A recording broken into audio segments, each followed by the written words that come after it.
Emrecan. YouTube'da gel. Yavaş. Yana üzüldü mü? Ben YouTube'dan yürüye geldim.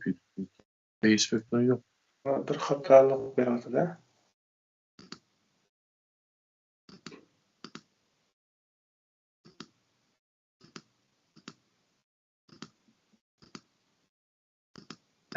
Hem de.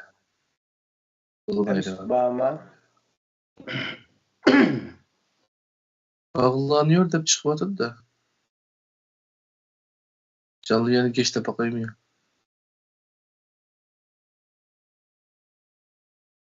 Bağlanğan bolsa ötələydi, onu sökənmək şu. Bağlanıyor dedi. Canlı yayını geçelim bak. Başlıyor.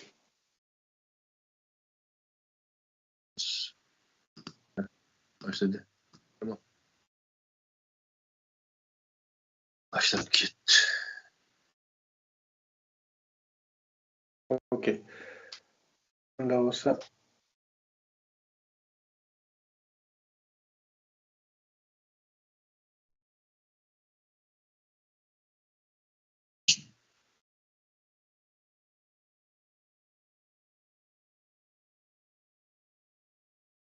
devam. Esselamu Aleyküm ve Rahmetullah ve Berekatuhu. Kadirlik Facebook'taki dünyanın her qaysı çaylarındaki qarindaşlar, barlıq sosial ictimai əlaqə torlarındaki qarindaşlar. Həmminlarınki şu vaxtı ve bununki vaxtı xeyirlik olsun. Bugün biz Kur'an'ın Nezel programısınınki 43. sanıda Ustaz Avlikin bilen, Kerem Zahir Ustaz bilen kaza ve kader degen aitı bir üzü çoğ pek mühim tema. Ustazdığıma ömrünün köp kısmını serip kılgan ve bu noktayı yeşken bu cihette muvaffakiyet kazangan hem kitabını yazan bir tema. Bizim planımızda bir iki ders oluş ihtimallığı var. Bugün birinci derste ustazdın zaten bu kaza ve kader degen kandan nime Kur'ani köz bilen biz kandak karayımız, kandak düşünümüz. Bunu bugün bütümüz. Esselamu Aleyküm ustaz, kandak valları yaxşı mı? Böyle mabdan totulu mu? Aleykümselam ve rahmetullah. Yaxşı Allah'a şükür. Kandak özgürçü vakti batıldı mı? Tecdik Allah'a şükür. Pek yaxşı bir timini kolga aldık inşallah. Şu kaza ve kader, takdir düşüncemiz özgürlük gelse, Kur'an'ı olsa, Allah'ın halığındaki düşünsek, Kur'an'daki takdirimizi özgür de karayımız hem de. Kendi ustaz. Rahmet.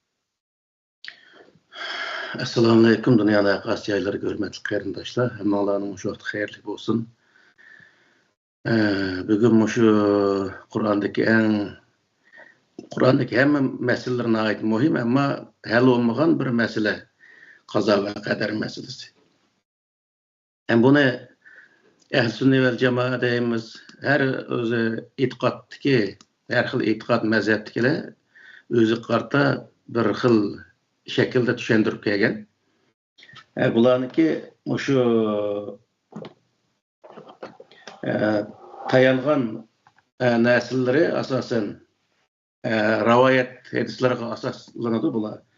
Bunu da mazraq bir kısık kılıp bir iki sözünü moşundan kılay dep oyuldum. Şu asasen sahih tilinin hemmesi var. Onundakin akide kitaplarının hemmesi var ama o Kaza ve Kader degen kitap Arapça. Bunu özü şu kitap kalıbını hep okubaqsı boldu.